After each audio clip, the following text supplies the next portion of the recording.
Je vais essayer de vous raconter une histoire de burn-out. Mon propos, ce sera de vous montrer à quel point le burn-out, 1, c'est grave, 2, c'est rare. J'étais très sensible à ce que disait Karine Louvet sur les virus, comme ça, le virus du harcèlement moral. Alors il y a des virus qui ont aussi les modes. Le harcèlement moral, ça devient un peu has-been, on a l'impression que la mode c'est plutôt le burn-out, en plus en anglais, donc c'est plus chic.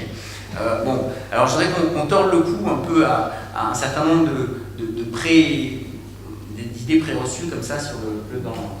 Alors, premièrement, l'histoire du burn-out. Je vais prendre le temps de vous raconter cette histoire-là. Il faut savoir qu'il y a des gens qui travaillent depuis 40 ans sur la notion de burn-out. Vous avez une auteure de référence qui s'appelle Christina Malak, qui travaille depuis 1974 sur le sujet. Vous voyez, c'est un sujet qui existe depuis très longtemps. On sort, nous, là, de terre assez récemment, mais c'est un sujet qu'on connaît bien, sur lequel il y a beaucoup de littérature. Alors, assez peu en France, beaucoup aux États-Unis, beaucoup au Québec, beaucoup dans les pays scandinaves.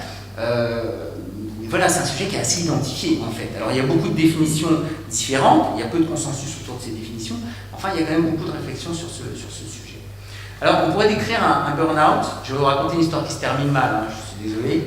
On pourrait raconter un burn-out en 3 phases. La première phase, c'est la lune de miel, c'est la rencontre avec le travail, c'est le jeune diplômé, hein, la jeune infirmière par exemple, le jeune avocat, enfin, vous voyez, c'est la rencontre avec le travail, c'est une rencontre avec le travail qui se passe bien. Vous voyez, vous êtes un jeune avocat, ou un jeune diplômé, ou un jeune RH, ou un jeune responsable des affaires sociales, vous êtes la fierté de votre famille, vous faites un beau métier, voilà, qui vous rapporte beaucoup en estime de vous-même, qui vous rapporte beaucoup en reconnaissance, et auquel vous donnez beaucoup. Vous voyez, c'est-à-dire que c'est une transaction qui se passe bien, quoi. Il y a beaucoup de flux dans les deux sens, hein. Le travail vous donne beaucoup, et vous donnez beaucoup au travail.